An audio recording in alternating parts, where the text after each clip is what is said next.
Irmão, desde já, um bom sábado a todos, irmãos. Aqui nos reunimos agora na segunda hora deste banquete que aqui viemos tomar, o pequeno almoço na escola sabatina. Agora o almoço aqui com a mensagem do culto, que tem como título o quê? O primeiro, o segundo, o último chamado. Irmãos, o último chamado ele encontra-se no livro de Apocalipse, que tem uma mensagem especial que nós acabamos de ler, que é temer a Deus. Primeiro, que Deus é esse? E porquê é que devemos temer a Deus? É simples. O versículo todo responde a todas essas perguntas. O anjo, não é? O primeiro anjo do livro de Apocalipse, capítulo 14, diz: temei a Deus e também dai glória. Mas não está a ponto final. Nos diz: porque, aqui responde, porquê? Porque é vinda a hora do seu juízo. Então Deus vai trazer o seu juízo à terra, aos homens, porque nós vamos ser julgados.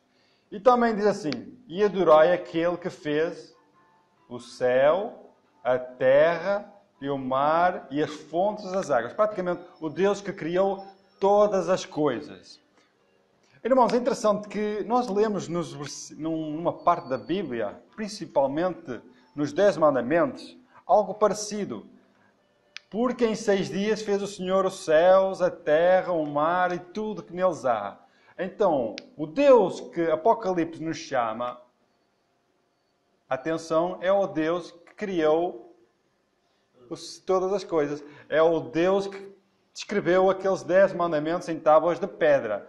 Porquê? Porque existem hoje muitos deuses, existem hoje muitas religiões, existem hoje muitas crenças. Mas aqui, João foi chamado a atenção no livro do Apocalipse, quando ele escreveu o versículo 14, foi em que vai chegar um tempo em que a humanidade vai se desviar de tal maneira do Deus verdadeiro, que vai haver um tempo em que é preciso transmitir uma mensagem para que o povo possa voltar para o verdadeiro Deus. Porquê? Porque é vinda a hora do seu juízo. E chama a atenção ao Deus que criou os céus e a terra. Leva à história do Apocalipse, do livro de Gênesis, onde fala lá sobre a criação. E sobre esta última mensagem que tem como o título, né? Nós podemos ver na história do passado em que a humanidade teve também uma última oportunidade, um último chamado. Os irmãos podem ter a noção de quando é que foi isso? Exatamente, os irmãos seguem rapidamente o raciocínio. Então vamos viajar lá muitos mil anos atrás, não é? Milénios atrás, em que o povo foi chamado também para o último chamado. Porque o povo se corrompeu de tal maneira que se afastou do propósito de Deus. Acabaram por adorar outros deuses, esqueceram-se a promessa que Deus fez a Adão e Eva e acabaram por corromper e seguir as suas inclinações, os seus corações. E então, neste tempo, antes do dilúvio, Deus chama um homem fiel. Um homem que temia a Deus ainda e tinha a esperança nessa promessa transmitida a Adão e Eva. Foi transmitida de geração em geração. Lembramos, irmãos, que os homens anteriores ao dilúvio, eles viviam muitos anos. Se nós já com poucos anos fazemos muita coisa, imaginemos se nós tivéssemos 500 anos de vida. O que é que iríamos fazer?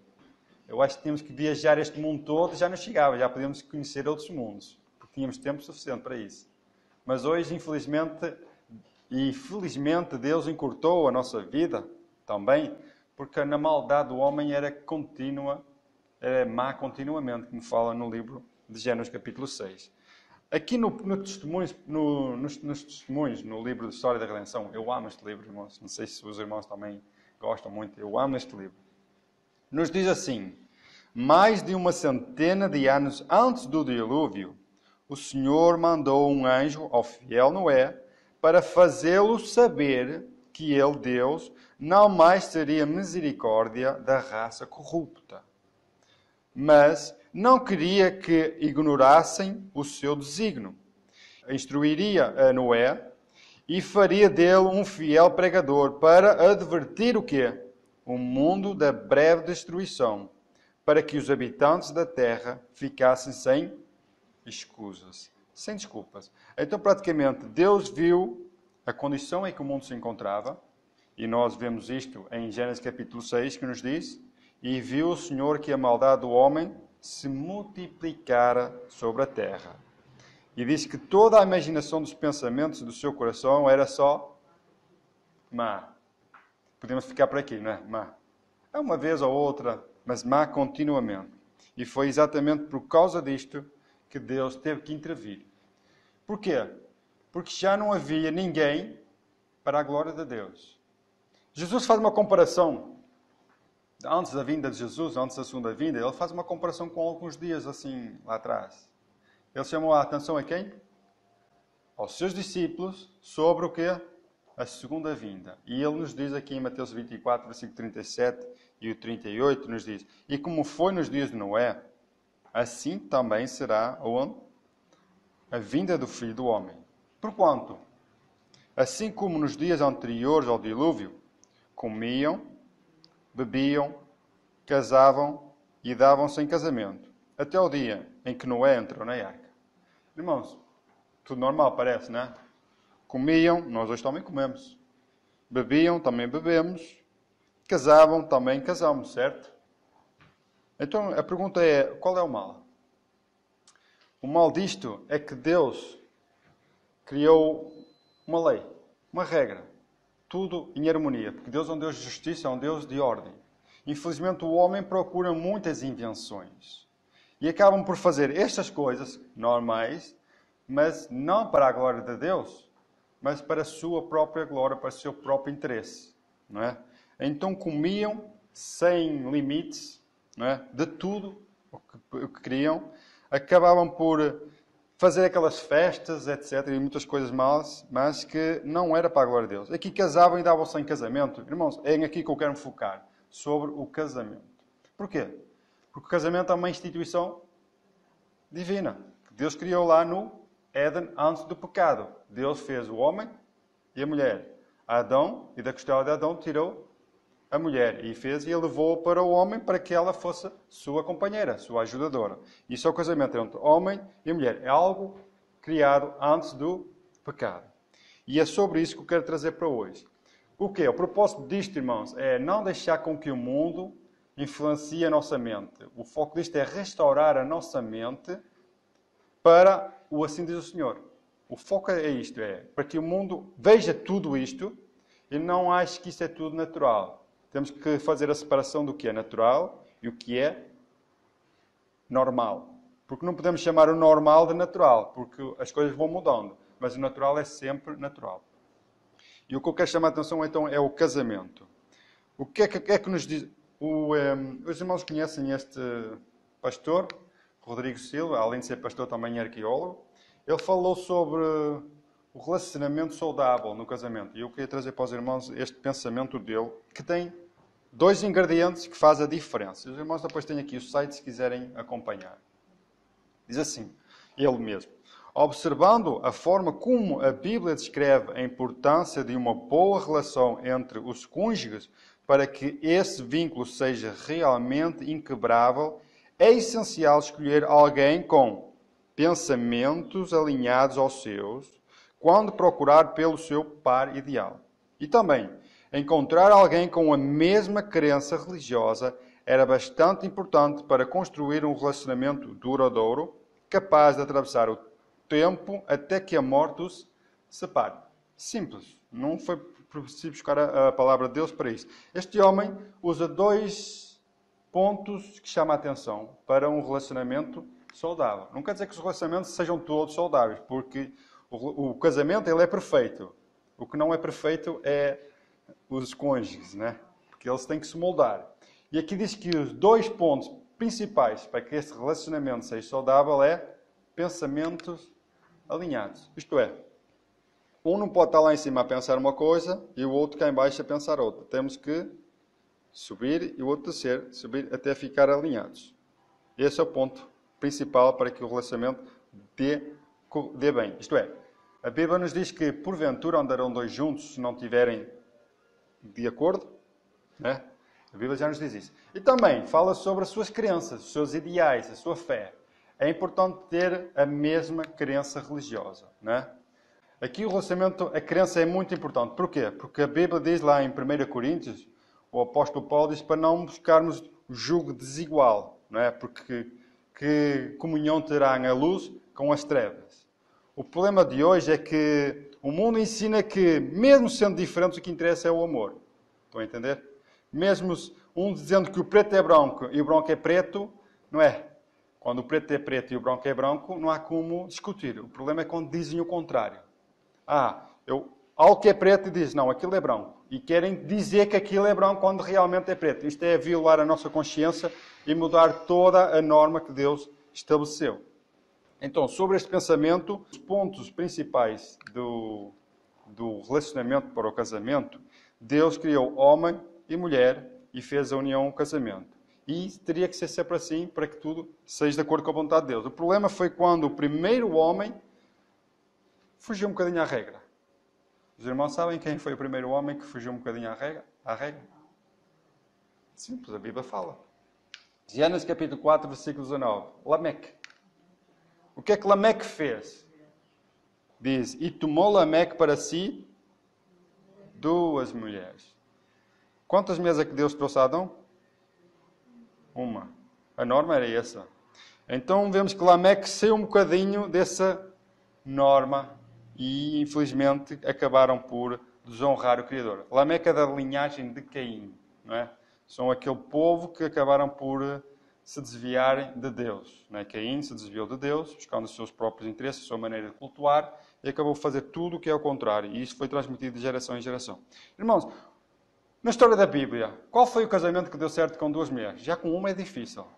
Imaginemos com 2. Agora vamos falar. O mundo pode fazer isso. O mundo faz isso e muito pior. Eu vou já vos mostrar. Dentro do povo de Deus, um homem que casou com 2 mulheres. Ou que teve 2 mulheres. Muito antes. Aí já... Como? Abraão. Abraão tinha uma mulher, certo? Sara, ou Sarai, antes de dar à luz. Aí vemos aqui que Sara não podia ter filhos, e então Sara disse, ora, vais-te casar praticamente, porque o casamento era como é que quero explicar? Era confirmado através do ato sexual. Não era a cerimónia em si. A cerimónia é o testemunho que a pessoa ia se casar. O ato sexual, que é a noite de núpcias, é que faz a aliança entre essas 2 pessoas. Então, Abraão, não é, chamado o pai da fé, chamado para ser uma grande nação, acabou por fazer algo que desagradava a Deus, que foi ter outra mulher. E qual foi os problemas que trouxe? Será que a vida de Abraão foi muito serena, tranquila? As 2 mulheres estavam equilibradas, com os mesmos pensamentos? Nossa, foi confusão atrás de confusão.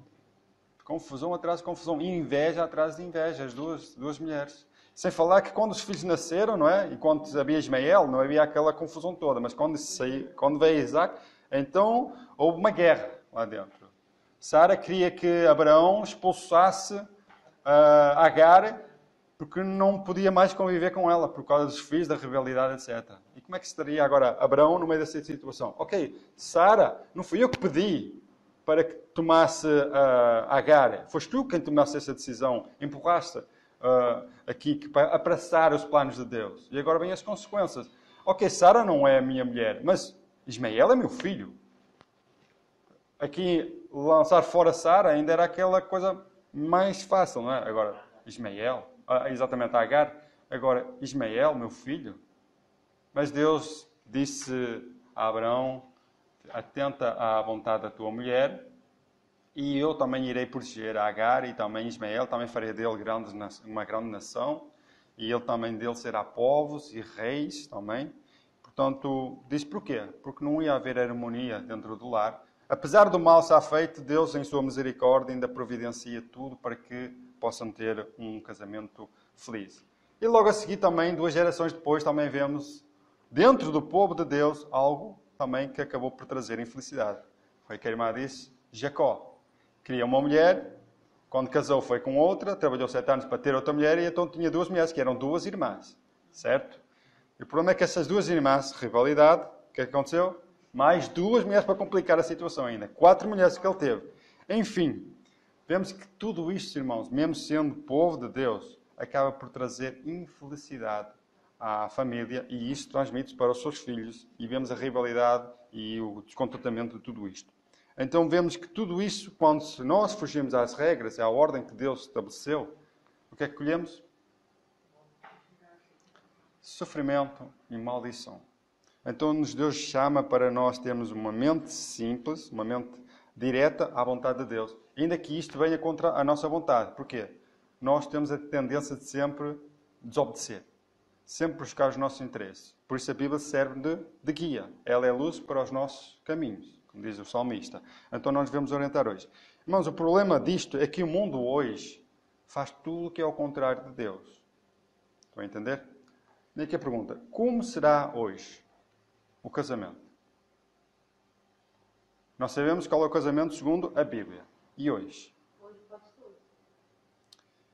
Hoje vemos casamentos do mesmo sexo, homem com homem, mulher com mulher. Atenção, com apoio jurídico, com leis que apoiam e com leis que condenam quem for contra. Estão a entender? Vários países já apoiam isso. E agora, como estamos na era digital, não é? A tecnologia hoje tem entrado por todo lado. Então, o casamento de um homem com uma boneca. Infelizmente, vemos que a mente das pessoas, quando se desviam de Deus, inventam todo tipo de mal. E não, nós estamos só por aqui. Hoje os relacionamentos já se tornam com outras criaturas, né? Mulher com robôs.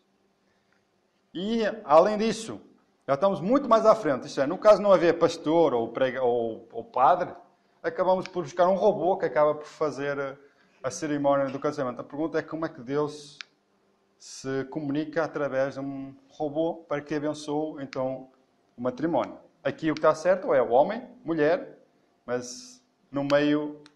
Infelizmente, o mundo hoje parece que é moda. Não sei como é que será com o Covid, agora muitos casamentos cancelados, talvez através da internet, metem um robô a comunicar-se tudo, e então cada um em sua casa faz o casamento, e os noivos também em sua casa também fazem os casamentos. Irmãos, realmente, olhando para isto, vemos que a humanidade está a desviar-se do caminho de Deus e a procurar a destruição.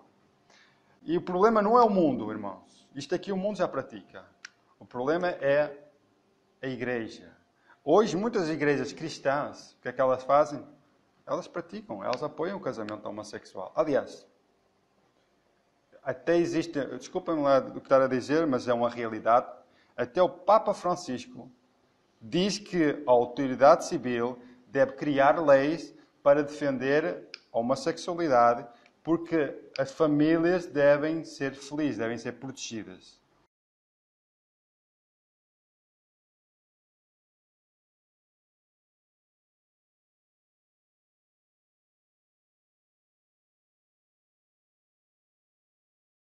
Ok, as famílias devem ser protegidas, mas não homem com homem ou mulher com mulher, porque a palavra de Deus não diz isso. Mas é claro, não estou aqui a ofender ninguém, estou a dizer que Deus ama o pecador. Eu não sou melhor do que eles. Deus ama o pecador. Agora, aborrece-lhe o pecado. E aqui mostra que, no meio de tudo isto, há coisas que desagradam a Deus e as pessoas têm que ter consciência disso. Sabemos que João Batista ficou sem o corpo, não é? Mais uma vez, por dizer a Herodes que não é lícito possuir a mulher que não era dele. A mulher era de seu irmão, o adultério. Por causa do adultério, o que aconteceu? Por causa de chamar o pecado pelo seu nome, ficou sem o corpo, não a cabeça. Ficou sem o corpo. E as igrejas hoje apoiam tudo isto. E vemos que, na última oportunidade que Deus chama ao povo, é para que eles se despertem. E aqui o que chamou a atenção foi em Patriarcas e Profetas, que nos diz assim: há motivo para alarmarmos na condição do mundo religioso hoje. Tem-se tido pouco em conta o quê? A misericórdia de Deus. A multidão anula a lei de Jeová, ensinando doutrinas que são preceitos de homens. Como consequência, prevalecem o quê? A apostasia e o sensualismo. Cristo declarou, como também da mesma maneira aconteceu nos dias de Ló. Assim será no dia em que o Filho do Homem se há de manifestar. O registro diário dos acontecimentos que se passam testificam o cumprimento de sua palavra. O mundo rapidamente está a amadurecer para a destruição. Logo deverão derramar-se os juízos de Deus e pecado e pecadores serem consumidos. Isto é o que diz aqui. Irmãos, é interessante. Jesus diz que antes da sua vinda, antes do Filho do Homem, vir nas nuvens do céu, os dias de Ló. Sobre esta imagem atrás, porque é que Deus destruiu Sodoma e Gomorra? Por causa da prática da homossexualidade que existia lá. Aliás, sodomismo, não é? É essa prática, é homossexual. E Deus destruiu essa cidade por algum motivo, mas desintenção. Tinha lá um servo de Deus. O que aconteceu? Deus teve que enviar 2 anjos para lá para tirar Ló à força, por causa das práticas que existiam nessa cidade. Aliás, esses anjos entraram nessa cidade, e qual era o ritual dessa cidade? Eles teriam que se submeter a essas práticas sodomitas. Isto é, as pessoas de lá teriam que ter relações com os anjos, com esses visitantes, porque é um costume daquela prática. A ponto de que Ló dizer, não façam tal mal a estes homens, e diz, tomem aqui as minhas filhas, se for preciso. Mas a estes homens não façam mal. Ló nem sabia que as suas filhas eram virgens ainda. Elas não eram mais virgens, porque aquelas práticas era normal naquela cidade. Então vemos que algo aconteceu. O quê? O casamento foi pervertido, as leis deles foram anuladas praticamente e os homens seguiam as inclinações do seu coração. Algo estava errado. Segundo os olhos humanos, porque segundo o mundo parece estar tudo normal. Então veio fogo do céu. E quem escapou? Ló e as suas 2 filhas, porque a sua mulher acabou por olhar para trás, quando a ordem era não olhar para trás. O apóstolo Pedro nos diz, e já está próximo o fim de todas as coisas. Portanto, o que é que ele nos pede? Sede sóbrios e vigiai em oração. Então é necessário vigiar e orar, estarmos atentos e orar. Patriarcas e profetas nos diz, antes da destruição de Sodoma, Deus enviou uma mensagem a Ló. O que é que ele diz? Escapa-te por tua vida, não olhes para trás de ti, e não pares em toda esta campina. Escapa lá para o monte, para que não pereças. E a mesma voz de advertência foi ouvida pelos discípulos de Cristo, antes da destruição de Jerusalém. Quando vir Jerusalém cercada de exércitos, sabei então que é chegada a sua desolação. Então os que estiverem na Judeia fujam para os montes. Não deviam demorar-se para conseguir coisa alguma de suas posses, mas antes aproveitar-se da oportunidade para fugir. Houve uma saída, uma decidida separação dos ímpios, uma escapada para salvar a vida. Assim foi nos dias de Noé, assim nos dias de Ló, e assim aconteceu com os discípulos antes da destruição de Jerusalém. E assim será nos últimos dias. De novo, se ouve a voz de Deus em uma mensagem de advertência, mandando o seu povo separar-se da iniquidade que prevalece. Estão a entender? Qual é o objetivo disto? Está escrito, por se multiplicar a iniquidade, o amor de muitos se esfriará. Significa que Deus aqui nos pede para nós vigiar. E nós, como não vigiamos e estamos, isto é, já é uma coisa normal, estas práticas no mundo, acabam por nós esfriarmos um bocadinho. Isto é, já não existe aquele calor, aquele fervor como João Batista. Não te é lícito possuires a mulher do teu irmão. Estão a entender? Não é lícito o casamento entre pessoas do mesmo sexo. Aliás, tenho aqui várias notícias que me chamam a atenção. Não sei se os irmãos estão atentos. Diz assim, Suécia terá versão de Bíblia, ou da Bíblia, para crianças, adequada à ideologia de género. Vamos fazer uma tradução de Bíblias. Eu não sei como é que vão conseguir dizer que é abominação a Deus, homem com homem, não é? Ou mulher com mulher. Eu não sei como é que eles vão mudar isto. E então vão agora fazer Bíblias já para as crianças aceitarem essa ideologia de género. Se a criança quiser ser um homem, ou uma menina quer ser um homem, pode fazer, porque isso, na Bíblia, também Deus a permite isso. Outra notícia. Pastor é condenado na Alemanha por pregar contra...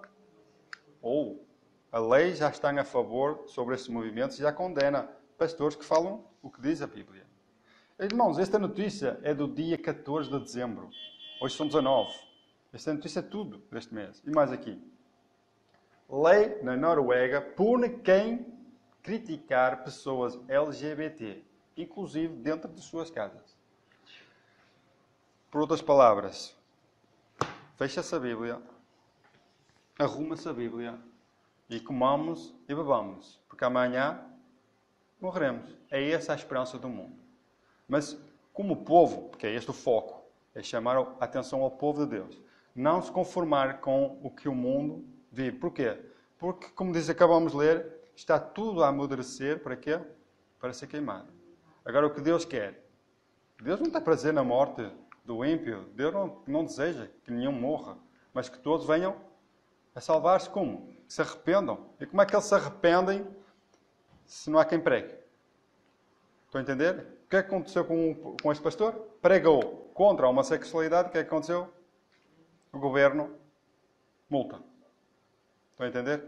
Se nós falamos contra este movimento LGBT, que significa lésbicas, gays, bissexuais e transexuais, enfim. Se nós falamos contra alguma coisa, alguma prática deles, então existe uma lei na Noruega, e também já existe em vários países, que pode punir quem fala contra. A pergunta é, e nós como ficamos nessa situação? Nós temos a nossa maneira de ver, certo? Mas a nossa maneira de ver, como é que deve ser? Está escrito. Assim diz o Senhor. Está escrito. A pergunta é, se nós não defendemos esta causa, se nós não vivemos este princípio, quem é que vai fazer? Qual é a primeira mensagem angélica? E dar glória. É isto que o homem está a fazer. O homem está a glorificar a Deus em comer, em beber, em casar-se. No seu modo de vida, está a viver de acordo com o assim diz o Senhor, isto é, não vivo mais eu, mas Cristo vive em mim, como diz o apóstolo Paulo. Estamos a seguir a vontade de Deus por amor, não por obrigação ou por sermos destruídos, porque nós não somos salvos por obedecer pelas obras. De maneira nenhuma. As obras não salvam ninguém. Mas também a falta das obras, ela nos condena.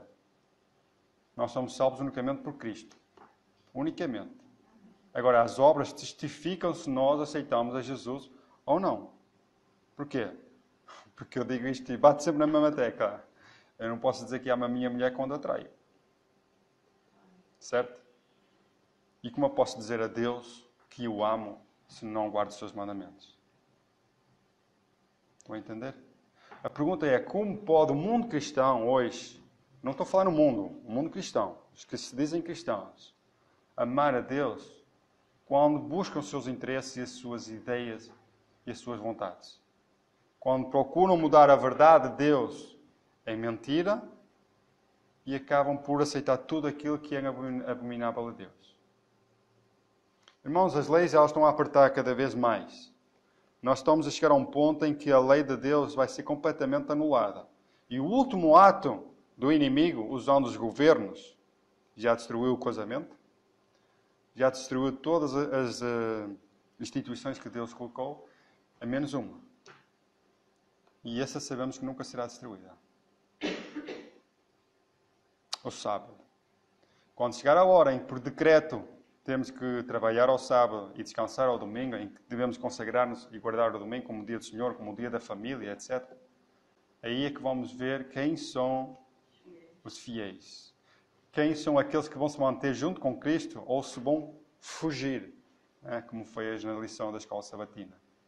Então que possamos agora nos preparar e já preparar-nos para que, quando alguém fizer alguma coisa, claro, não vamos julgar ninguém nem condenar ninguém. Não, não é isso. O propósito não é esse. Cristo não veio para julgar, mas para salvar. O que é que Jesus disse àquela mulher que foi apanhada em adultério? Não, a lei julgava aquela mulher e tinha que ela ser julgada à morte. Tinha que ser condenada à morte. Ser apedrejada, segundo a lei de Moisés. Jesus transgrediu a lei. De maneira nenhuma. Jesus não transgrediu a lei porque ele era a lei em pessoa. Ele vivia a lei. Ele era a lei de Deus em pessoa. Quando a lei é escrita no nosso coração, vemos a pessoa de Jesus. Os princípios do céu na pessoa. Estava ali quem era a lei e podia julgar.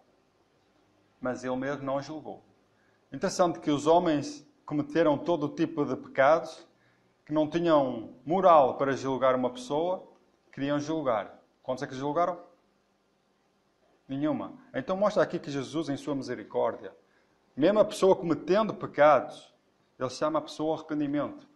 Ele ama a pessoa e deseja a sua salvação. E não a condena, muito menos. Dá uma oportunidade para que essa pessoa possa se arrepender e tomar um rumo segundo a vontade de Deus. Mas também diz, vai e não peques mais. A pergunta é, como uma pessoa pode não pecar mais se o mundo anula a lei? E se não havendo lei, não há pecado, não é? Porque o pecado é a transgressão dessa lei.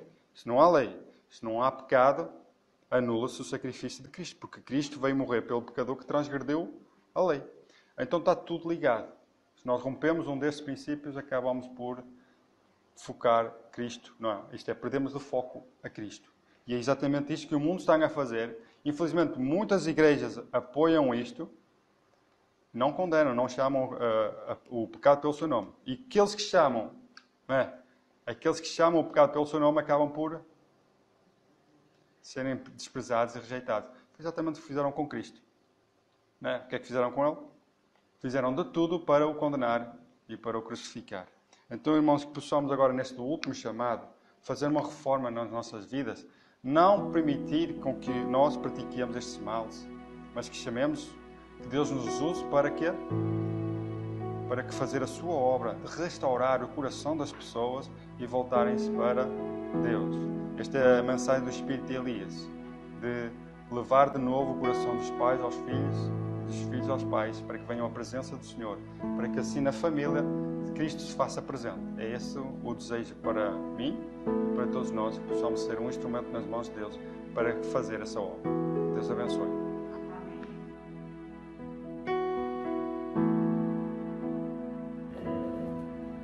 Sou grato a Deus, né, pela vida e por completar mais um ciclo, é o 30º, e Deus tem aqui me guiado, feito grandes coisas por mim, por minha família, pelos meus amigos. Então, quero agradecer a Deus, louvar o seu nome através deste hino, que é o meu favorito, por sinal. É o hino que eu mais gosto do Inário. É o número 217. Então, eu gostava de propor que os irmãos partilhassem comigo dessa bela música. É o hino de número 217. Então, no coro, gostava da participação de todos, eles que se sentirem, né? Tem o mesmo espírito de loucura. 217? 217. É um hino que eu tenho um grande apreço. Eu perdido pecador, longe do meu Jesus, abatido e sem vigor, a perecer sem luz, meu estado Cristo viu, dando-me sua mão, e salvar-me conseguiu da perdição. Cristo me amou e me livrou.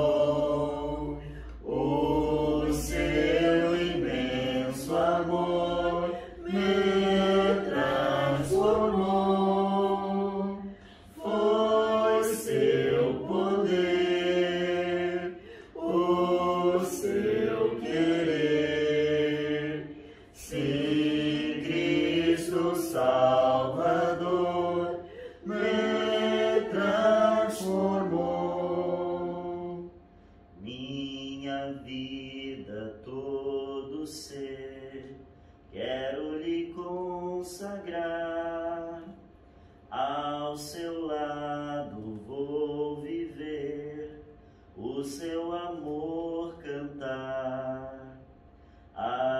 mensagem transmitir aos que perdidos são. Venham todos já fluir a salvação. Cristo me amou e me livrou. O seu imenso amor me transformou. Foi seu poder, o seu querer. Sim, Cristo Salvador me transformou. Todos. Pecadores, vinde já, Cristo vos quer salvar. Ele só vos poderá das ondas abrigar. A seu mando mesmo o mar sempre obedecerá. Nunca, pois, desanimar, ele salvará. Cristo me amou e me livrou. O seu imenso amor me transformou. Foi seu poder, o seu querer. Sim, Cristo Salvador me transformou. Amém. Amém. Então o título é Jesus me transformou. Seja essa a nossa consciência pessoal. Amém. Amém.